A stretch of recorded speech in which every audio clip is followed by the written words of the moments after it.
ಮಾಡಿದ್ದೆ ಯಾವಾಗ ಮೊನ್ನೆ ಪ್ರಾಕ್ಟೀಸ್ ಹೊಸ್ತ ಮಾಡಿದ್ದ ಈ ಭಕ್ತರಿಗೆ ಏನು ದುರ್ಬುದ್ಧಿ ಬಂದು ಬಂದಿದೆ.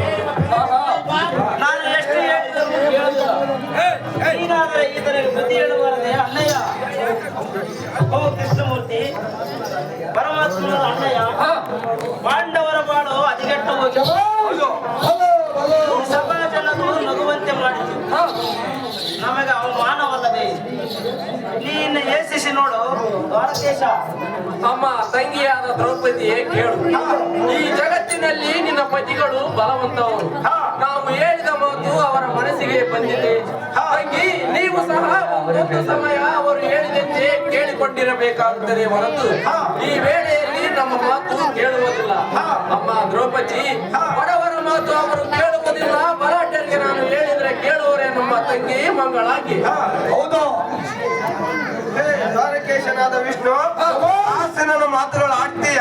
ಅದು ಗಾಂಡೀವಿಯಾದ ಪಾರ್ಥರು ಜಾಗೃತಿಯಾಗಿ ಬಂದು ನನ್ನ ಶಿರವನ್ನು ಕಡಿಯಲಿ, ನನ್ನ ಪಾದದ ಆಣೆಯಾಗಿ ನನ್ನ ಪ್ರಾಣವನ್ನು ಸೇರಿಸಲಿ.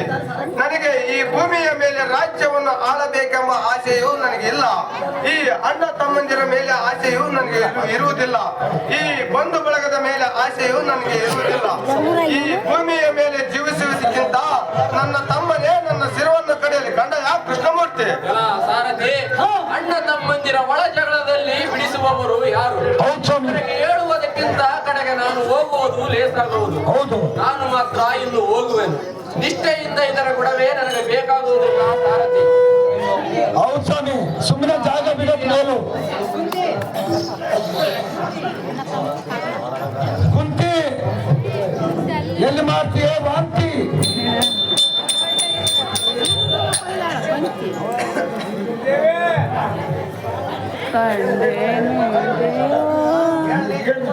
ಕೊಂತೆ ಕರ್ನಾಟಕ ಸುವರ್ಣ ಪೈರೂರು ಪಕೋಟ ಇಸ್ಕೊಳ್ಬೇಕು. ಚಿಕ್ಕೂರಲ್ಲಿ ನಾನು ಬಳ್ಳಾರಟ್ಟೆ ಹಚ್ಚಪ್ಪ ಭೀಮೆ ತಾತಕ್ಕೆ 100 ರೂಪಾಯಿ ಕೊಟ್ಟಿರ್ತಾರೆ. ವಾಸ್ತವ ಹಳ್ಳಿಯಮ್ಮ ಕೃಷ್ಣ 500 ರೂಪಾಯಿ ಬೇಕಾಗ್ತದೆ.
ಬರದೇ ಇದ್ದರೆ ಹೌದು. ಸಹಜ ಕೋಪ ಮಾಡಿದರೆ ನಾವು ಫೋನ್ ಪೇ ನಿನ್ನ ನಿರ್ಕಟದ ಮಾತಿಗೆ ನನಗೆ ಫೋನ್ ಸಹಜ ಫೋನ್ ಪೇ ಮಾಡಿದ್ದಾರೆ. ಮರ್ಯಾದೆ ಪಡೆಯುವುದು ಬೇಡ. ಶ್ರೀಕೃಷ್ಣ ನಂಬಿಕೊಂಡು ಆ ಪರಮಾತ್ಮ ಹೇಳಿದಂತೆ ನಡೆದುಕೊಳ್ಳೋಣ.